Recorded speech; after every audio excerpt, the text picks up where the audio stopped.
One more story this half hour to Pompeii, where archaeologists have revealed their latest discovery. Large, almost life-size paintings known as frescoes that show the god of wine. The discovery comes from a dig that began 2 years ago and has so far uncovered over 50 rooms in the ancient Roman city. So let's talk to Sophie Hay from the Archaeological Park of Pompeii, who are behind this dig. Great to have you on the programme. So tell me a little more about what actually you discovered here this time round.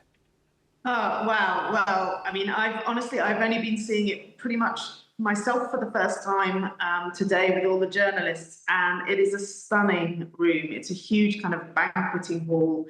It's got red painted columns, and then all the way around, as you described, this frieze, this fresco of this sort of initiation rites of joining the cult of Bacchus. So yeah, the wine god. So you can only imagine how kind of sumptuous and sort of frivolous it all is.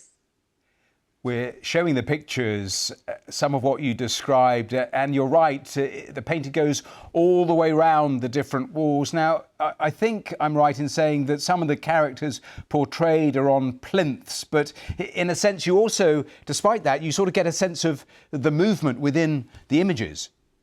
Yeah, no, it's really kind of questioning what is reality. Are these painted statues? We know in antiquity statues were painted, but there's so much movement going on with most of the characters. So there are dancers, there are satyrs playing flutes, and so there's so much movement. You have to wonder, are these real people? And I quite like that sort of dubiousness, would this be a topic of conversation over dinner as well? Have you been able to establish how long that painting existed before the eruption of Vesuvius? Yeah, no, we're very sure. So this is called the second style type of painting in Pompeii, and it dates to the mid-1st century BC. So by the time of the eruption, it was already over 100 years old. So this is like having sort of an antique room in your house that had not been redecorated and remodeled nearer the time of the eruption. So it's a really sort of prestigious fresco to have in your house. And because of that, also extremely rare, which is why the find is doubly more exciting, because we have so few examples.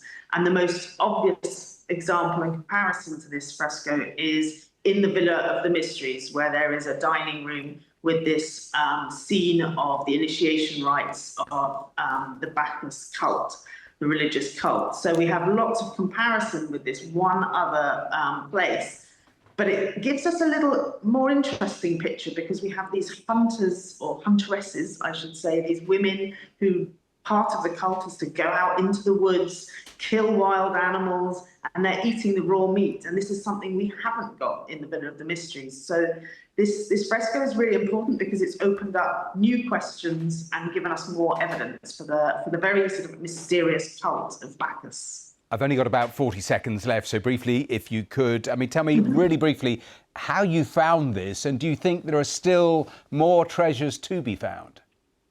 So this forms the last part of this excavation, and it forms sort of one room of this large house that we already have. So it was found by removing all the volcanic material, and of course, there's 1/3 of Pompeii still under complete coverage of the volcanic material from the eruption in AD 79. So yeah, there's plenty more to be found. Well, Sophie, it's an amazing find, and you've described it so wonderfully. So thank you for joining us on today's programme here on Verified Live.